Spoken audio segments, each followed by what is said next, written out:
Io ho trovato varie dichiarazioni. Questa è quella che mi è sembrata più interessante, ascoltate.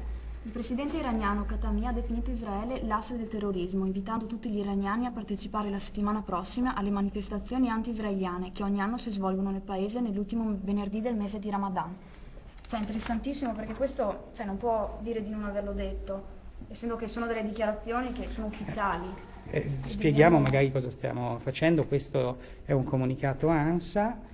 Beh, noi ci stiamo informando su alcune dichiarazioni che ha dato Khatami, l'ex presidente israeliano, che sabato, Ex presidente iraniano che, va bene.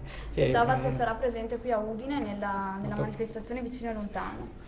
E noi diciamo abbiamo costruito un piccolo dossier giusto sul presidente, anche per capire bene come inquadrarlo nel nostro lavoro, e abbiamo spulciato un po' dappertutto, ognuno ha fatto la sua ricerca e noi abbiamo le nostre amicizie, e una in particolare ci ha graziosamente inviato questo lavoro molto importante. È una ricerca approfondita tra i comunicati ANSA degli ultimi, mi pare, 10 anni, alla ricerca di dichiarazioni del presidente Khatami. Possiamo anche dire a questo punto il nome del giornalista che ci ha dato questo dossier? Il nome di battesimo è Carlo Panella. Carlo Panella, ne abbiamo parlato altre volte, no? Anche a lezione dei libri che ha scritto, diciamo, controversi sull'Islam in Italia e nel mondo. Diciamo che per vie traverse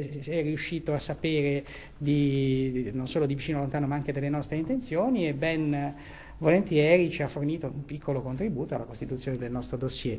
Sorpresi del contributo? Beh, insomma abbastanza, perché in fin dei conti il nostro è stato un interesse iniziale che poi si è accresciuto col tempo, e probabilmente neanche noi non sappiamo dove arriveremo, però per il momento stiamo lavorando molto bene, abbiamo tantissime cose da fare, tantissime idee che possiamo realizzare. Certo, e su Khatami in particolare che aspettative nutri di conoscere alla luce magari di quello che abbiamo detto e di quello che poi hai letto nei comunicati? Esatto, cioè Khatami è un'occasione per una persona conosciuta da tutti, e quindi la nostra presenza è ovviamente immancabile.